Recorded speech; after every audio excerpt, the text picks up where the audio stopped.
क्या है, अब हमें चांद के झूमर की जरूरत क्या है। प्यार से बढ़ के भला कौन सा गहना होगा।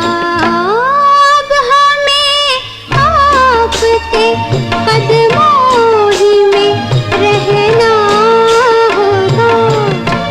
शर्म आती है मगर आज ये कहना होगा।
शर्म आती है मगर आज ये कहना होगा। 1968 की मूवी पड़ोसन से अभी अभी आपने गाना सुना 104.2 योर एफएम पर, जिसमें आवाज थी लता मंगेशकर की और म्यूजिक था आर.डी. बर्मन का। और इसी नाम से बढ़ेगा आज का शो भी। और आज Bollywood rewind is R D. Burman special part 2। और वो इसलिए क्योंकि पिछले हफ्ते आपके साथ शेयर किया उनके काम के बारे में, उनके म्यूजिक के सेंस के बारे में, किस तरह से उन्होंने क्लासिकल म्यूजिक को हिंदी फिल्म इंडस्ट्री में अडॉप्ट तो किया, मगर उसके साथ साथ वेस्टर्न इन्फ्लुएंसेस को इस तरह मिलाया कि हमें पता ही नहीं चला और नई म्यूजिक का दौर शुरू हो गया हिंदी फिल्म इंडस्ट्री में। पर बात वहां पर खत्म नहीं होती। इनफैक्ट इतनी सारी बातें हैं कि अब शेयर करना जरूरी हो जाता है आपकी डिमांड पर। बढ़ते हैं आगे, आज जारी रखते हैं आर.डी. Burman special part 2। बात करेंगे हम आदित्य से, who is the creative director of 104.2 your FM. Indian classical music में ट्रेंड हैं और अपना ब्लॉग लिखते हैं adityaparwatkar.blogspot.com। Welcome to the studios Aditya. Thank you Hemang, good morning. Very good morning. Hemang, आप कोई भी प्रोफेशन ले लो या जिंदगी का वो कोई मोड ले लो, गाइडेंस ये बहुत जरूरी होती है। And guidance is not directly proportionate to your age. You would require guidance at the age of 6 and you would require some guidance at the age of 60 as well. R D. Burman was very lucky to have been guided by his father from a very young age. ये जो हमने गाना अभी अभी सुना पड़ोसन film से, इस कॉम्पोजिशन को जब आर.डी. बर्मन ने बनाया और रिकॉर्डिंग के समय तक S D. Burman was guiding R D. He was giving him his insights of how this song should be executed. और यही गाना नहीं, अमर प्रेम का रहना बीती जाए, ऐसे कई गाने हैं wherein बर्मन दादा actually sat with R.D. and they discussed how the music should really be composed. Vice versa, for almost every movie, it was R.D. Burman who was looking after the music arrangement for S.D. Burman's music until Guide and Jewel Thief, यानी mid-60s तक आप कह लीजिए। You know Hemang, गाने record होने के पहले 1-2 दिन उसकी रिहर्सल्स चलती है।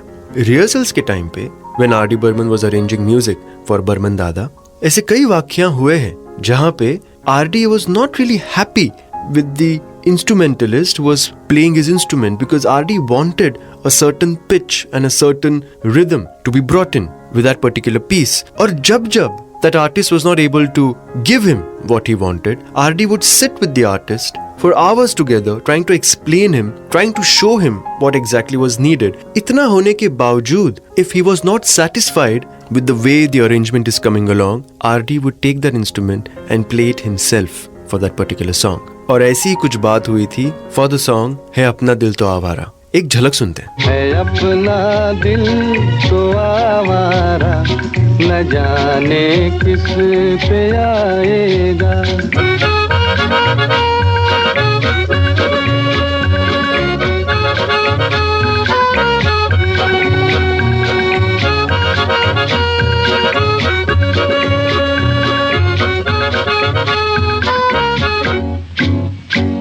The harmonica that is played here, which plays throughout the song, was played by R.D. Burman. Wow, ये तो बहुत इंटरेस्टिंग बात है. बट आर डी बर्मन काफी इंस्ट्रूमेंट्स प्ले करते थे, तो और भी कुछ ऐसे गाने हैं जहाँ पे उन्होंने इंस्ट्रूमेंट प्ले किया हो? उन्होंने तबला सीखा था, and he had a very good grip on his rhythm. I suppose he used to love playing bongo as well. और ऐसे ही जब जिद्दी फिल्म का म्यूजिक रिकॉर्ड हो रहा था, गाना था ये मेरी जिंदगी, he was not really happy with the way the bongo player was playing his drums. So R.D. Burman took it on himself and played it just the way he wanted it to sound. तो एक झलक उस गाने की भी हो ही जाए.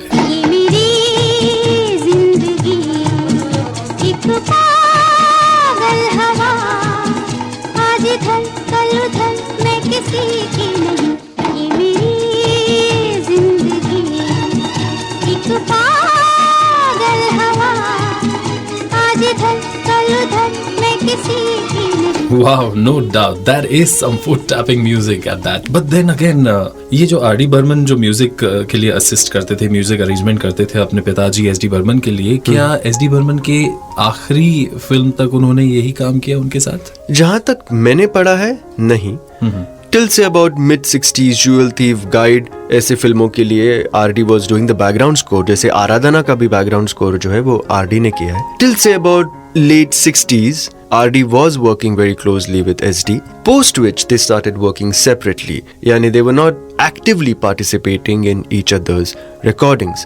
हालांकि when S.D. Burman suffered his first heart attack, the recordings which were lined up, R.D. himself had gone and got these recordings done. That's nice. He's always been a responsible son for that matter. और अच्छे कलाकार तो थे ही, अच्छे इंसान भी थे. तो आदित्य, अभी अभी आपने बताया किस तरह से इंस्ट्रूमेंट्स प्ले करने में वो काफी माहिर थे और कई गानों में उन्होंने खुद इंस्ट्रूमेंट प्ले किया. वैसे गायकी में भी उन्होंने काफी एक्सपेरिमेंटेशन किया है ना? हाँ, काफी सारा. हालांकि R.D. Burman himself was quite fond of singing. लेकिन बहुत जल्द ही उनको ये पता चला था that his voice is not really cut out for typical Hindi film music that we hear. And I suppose that's why he came up with this gruffed up voice, which was R.D. Burman's trademark. And he used that in, although few songs, but they are one of those timeless, evergreen Bollywood classics. ये तो बिल्कुल सही आदित्य. और वो गाने जो उन्होंने गाए वो तो अपने आप में ऐसे रह गए हैं कि कोई भूल ही नहीं सकता. Why wait for that? 104.2 your FM पर बढ़ते हैं इन गानों की ओर, जिसमें पहला गाना है 1972 की मूवी अपना देश से, जिसमें आवाज लता मंगेशकर और आर.डी. बर्मन की है. और आप इसमें नोटिस करेंगे किस तरह से उन्होंने सांसों का खेल भी संगीत में बनाया है इस गाने में. और उसके बाद अनडाउटेडली शोले 1975 की film. Let's hear the music and RD. Burman's voice.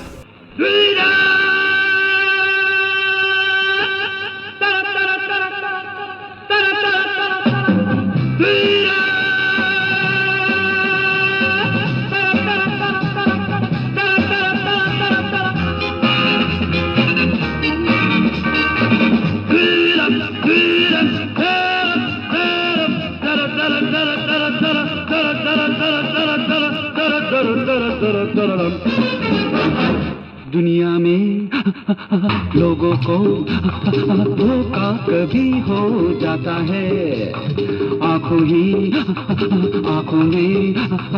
यारों का दिल खो जाता है.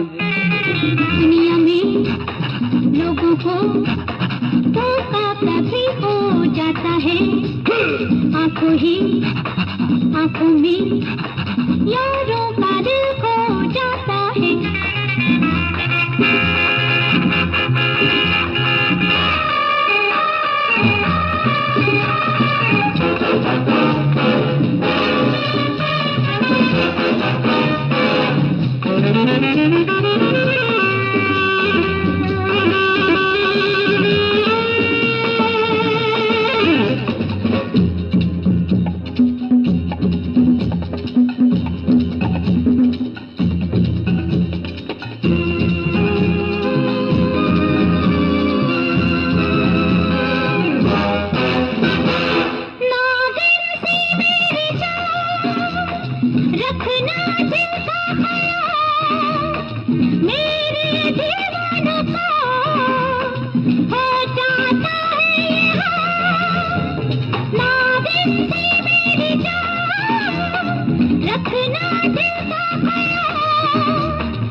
जागी नैन सारी रैन सारा जहां सो जाता है आंखों ही आंखों में यारों